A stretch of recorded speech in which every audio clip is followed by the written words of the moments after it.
Comment obtenir plus de clients en 2024, ce que vous devez savoir, ce que j'ai mis en place. Je vais vous donner mon avis honnête et sincère sur chacune de ces méthodes. Je vous fais un retour d'expérience sur les avantages, sur les inconvénients de chacune de ces méthodes que vous pouvez voir ici.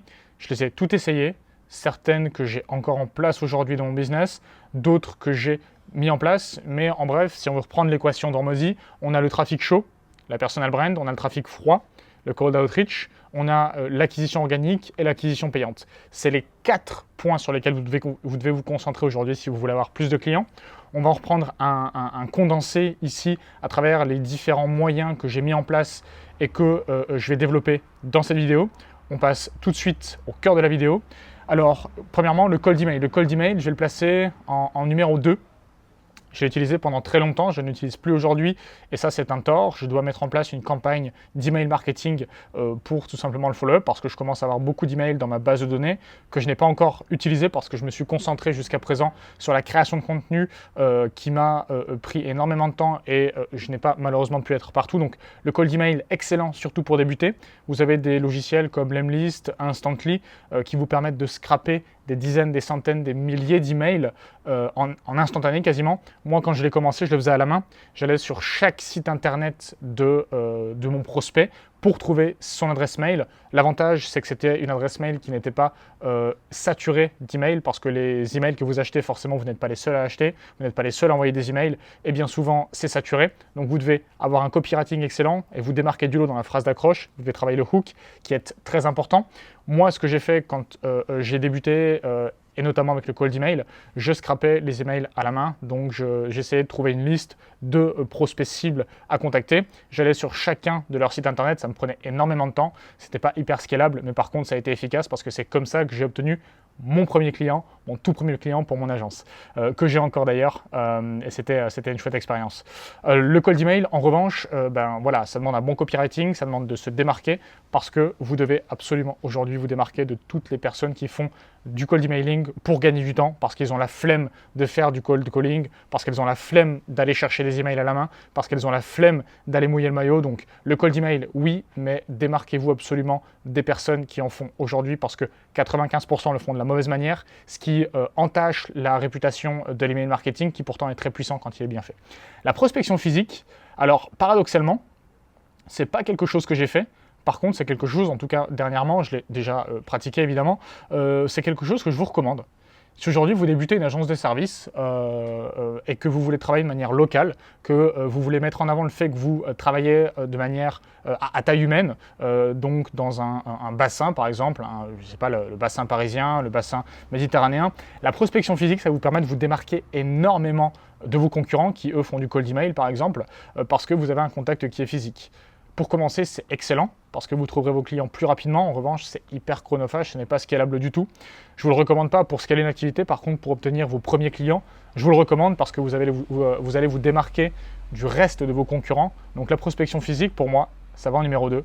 C'est quelque chose qui est excellent pour débuter, bien qu'une fois que vous avez vos premiers clients, il va falloir passer à des solutions plus scalables parce que vous ne pourrez jamais scaler votre activité avec la prospection physique, à moins de recruter une équipe de 15 commerciaux qui font le tour de la France en voiture, mais ça vous coûte extrêmement cher et vous n'aurez jamais l'impact que vous pourriez avoir avec une personal brand. Le cold calling, moi je le mets comme un must. Beaucoup disent que c'est pas scalable. Moi, le cold calling, j'ai eu sans mentir, des dizaines de clients avec le cold calling. Alors, certains que je n'ai plus, d'autres que j'ai encore à l'instant T dans mon agence. Le cold calling, c'est ce qui m'a littéralement permis de passer mon business au niveau supérieur, d'avoir du recurring. Je vendais une offre en recurring que je propose toujours, mais que je ne commercialise plus. Je travaille beaucoup par bouche à oreille actuellement avec mon agence. Le cold calling, c'est génial. Vous pouvez littéralement contacter n'importe qui, n'importe où, presque n'importe quand, simplement avec votre téléphone. Alors commencez à la main, commencez simplement à scraper ici des numéros de téléphone avec Instant Data Scrapper notamment. Vous pouvez commencer à passer vos premiers appels, rassurez-vous, les 100 premiers appels, vous serez nul. Vous serez absolument nul. Ne vous découragez pas, vous devez ici, pour avoir une stratégie de cold calling qui soit impactante, qui soit efficace, faire du volume sur la durée.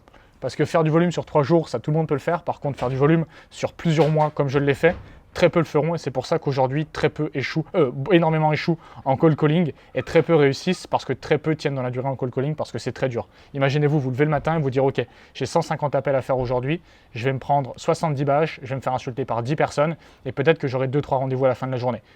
C'est très prédictible parce que vous savez que pour 100 appels faits, vous aurez 2 ou 3 rendez-vous et peut-être que dans ces 2-3 rendez-vous, vous aurez un client. Donc c'est le meilleur moyen de pouvoir booster son business après la prospection physique. Mais en revanche, il va falloir tenir dans la durée. Donc la scalabilité médium, bien que vous puissiez recruter facilement des personnes qui peuvent le faire pour vous en centre d'appel, mais le cold calling, je vous le recommande, en tout cas surtout si vous êtes au début. Création de contenu YouTube. Création de contenu YouTube, c'est clairement top. Création de contenu YouTube, c'est absolument ce que vous devez utiliser aujourd'hui si vous voulez développer votre business. Développer votre business, passer à des niveaux supérieurs, scaler votre business, scaler votre activité, mais ne comptez pas sur YouTube dès le départ pour obtenir vos premiers clients.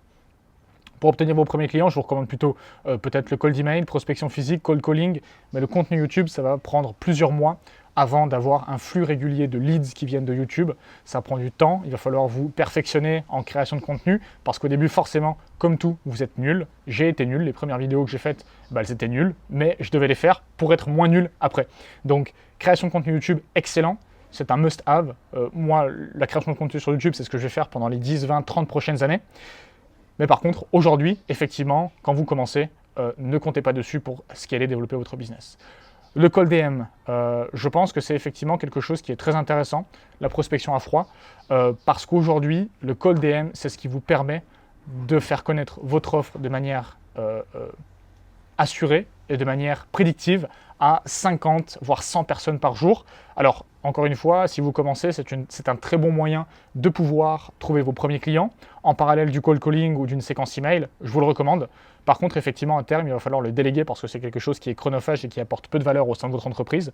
Donc, il va falloir le déléguer à, par exemple, un setter. Un setter, c'est une personne qui va aller prospecter pour vous à votre place et qui va ensuite vous rediriger les rendez-vous pour que vous puissiez prendre les appels de vente. Le loom personnalisé, alors moi j'aime beaucoup, mais je ne suis pas fan, je ne suis pas un grand fan. Le loom personnalisé, c'est bien à condition d'avoir un marché qui est très petit. Si vous avez un marché aujourd'hui avec plus de 10 à 30 000 personnes sur le marché francophone, oubliez les looms personnalisés, à part si c'est pour un contrat à 5 chiffres. Mais avant ça, le loom personnalisé, oubliez, parce que vous allez perdre énormément de temps, énormément d'impact, et vous allez prendre beaucoup de temps pour un loom qui sera vu dans 20% des cas et qui sera lu jusqu'à la fin, en tout cas visionné jusqu'à la fin dans 5% des cas. Donc le loom personnalisé, oui, mais pas pour une approche de scalabilité, parce qu'encore une fois, ce n'est pas quelque chose que vous pourrez scaler parce que ça prend du temps pour chaque prospect. Donc au tout début, sur un petit marché, pourquoi pas, mais à terme, je ne vous le recommande pas.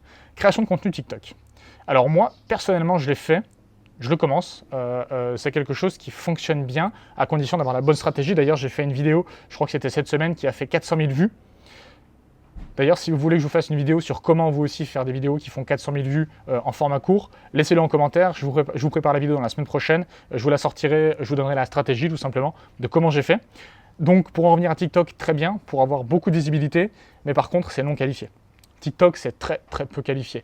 Vous aurez du mal au début à avoir une audience qui soit qualifiée et qui soit prête à acheter chez vous. Vous aurez une audience effectivement de personnes qui vont consommer votre contenu. Vous aurez beaucoup de volume sur votre contenu. Par contre, du volume qualifié, ça, vous en aurez beaucoup moins. Contrairement aux ads, où là, effectivement, ça je le mets en top, les ads qui vous permettront d'avoir des prospects qui sont qualifiés, qui correspondent à votre avatar cible et qui peuvent être modulés en fonction de votre développement de business. Aujourd'hui, par exemple, avec mon agence, aujourd'hui, j'ai voulu augmenter régulièrement mon chiffre d'affaires de 10% chaque mois. Eh bien, on a augmenté le budget ads de 15% chaque mois parce qu'effectivement, en scalant, par contre, on perd en efficacité. Donc, j'augmente régulièrement mon budget ads, ce qui me permet de développer de manière prédictive mon business grâce à l'acquisition payante sur plusieurs plateformes. Vous pouvez faire du YouTube, vous pouvez faire du Google, vous pouvez faire du Meta, du TikTok. Soyez originaux. Également, ne réinventez pas la roue, mais soyez originaux dans le sens où, par exemple, TikTok Ads aujourd'hui, bien que le trafic ne soit pas bien qualifié, mais avec un copywriting de qualité, vous pouvez aller chercher des leads pour pas cher. À vous ensuite de mettre en place un système de qualification. Mais les ads, définitivement, c'est quelque chose que je vous recommande. Pas au début. Au début, vous n'avez pas les moyens pour des ads, ça ne sert à rien de commencer avec 1 euro par jour. Mais effectivement, quand vous commencez à avoir entre 3, 500, 1000 euros par mois de budget que vous pouvez, entre guillemets, cramer, eh bien, ça commence à devenir intéressant. Donc, au tout début, concentrez-vous, mettez plutôt votre budget dans des outils pour avoir un CRM, pour pouvoir faire plus de cold calling. Notamment, vous pouvez utiliser close.com qui vous permet de pouvoir passer des appels en automatique. Donc, vous n'avez plus à taper le numéro, ça tourne en automatique. Concentrez-vous sur des CRM qui permettent de développer votre business, de développer l'expérience de vos clients. Concentrez-vous sur un onboarding de qualité, mais concentrez-vous votre budget à 100% au début sur vos outils et ensuite, une fois que vous avez fait plus de chiffre d'affaires, développer en ads. Mais ne commencez pas par les ads, je ne vous le recommande pas, surtout si vous n'avez pas d'expérience dans le business. Création de contenu Instagram, très intéressant, un must-have, obligé. Parallèlement à TikTok, le trafic n'est pas toujours hyper qualifié, mais cependant, ça permet d'avoir du volume. Instagram, c'est en parallèle de YouTube une stratégie qui est long terme, moyen long terme, qui vous permet d'avoir une visibilité, une autorité surtout, et qui vous permet aujourd'hui de pouvoir développer un business avec des revenus récurrents, surtout si vous le couplez à de la prospection, à du cold outreach via un setter par exemple. C'est un combo qui est très puissant. Contre LinkedIn, idem, hyper intéressant, qui vous permettra encore une fois de pouvoir aujourd'hui avoir de l'audience qualifiée, parce que LinkedIn c'est des prospects qui sont relativement qualifiés pour une niche spécifique. Si par exemple vous vendez par contre des services low ticket, je ne vous le recommande pas. Par contre pour du high ticket, la création de contenu sur LinkedIn, très intéressant. Et la stratégie lead magnet, je vous la recommande aussi, qui permet d'avoir une énorme traction, avoir beaucoup de leads d'un coup, qui par contre sont moins bien qualifiés et qui requièrent cependant une audience qui soit également elle aussi qualifiée, tout simplement parce que si aujourd'hui vous êtes sur une audience qui n'est pas encore assez engagée avec vous, vous n'aurez pas assez de traction sur votre lead magnet. Donc soyez assuré d'avoir assez de traction, assez de visibilité et assez d'autorité dans votre marché que pour pouvoir utiliser cette stratégie de lead magnet qui aura un impact certain si aujourd'hui vous avez déjà développé une communauté qui soit intéressée et engagée auprès de votre contenu.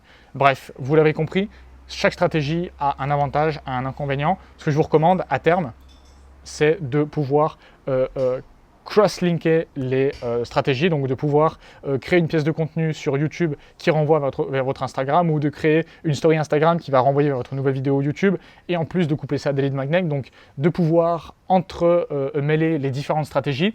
Cependant, dès le début, je ne vous le recommande pas. Dès le début, concentrez-vous sur un canal d'acquisition, maîtrisez parfaitement ce canal d'acquisition et ensuite mettez en place une stratégie pour diversifier votre trafic, vos sources d'acquisition. Mais ça ne vient qu'une fois que vous avez déjà vos premiers clients. J'espère que cette vidéo a été claire. Si vous avez d'autres questions, n'hésitez pas. Et encore une fois, si vous souhaitez que je fasse la vidéo sur la stratégie récente que j'ai mis en place, qui m'a permis de faire 400 000 vues, plus de 400 000 vues sur TikTok, donc en format court, laissez-moi un commentaire et je la ferai avec grand plaisir. C'était Robin, je vous souhaite une excellente journée, à votre succès. Bye.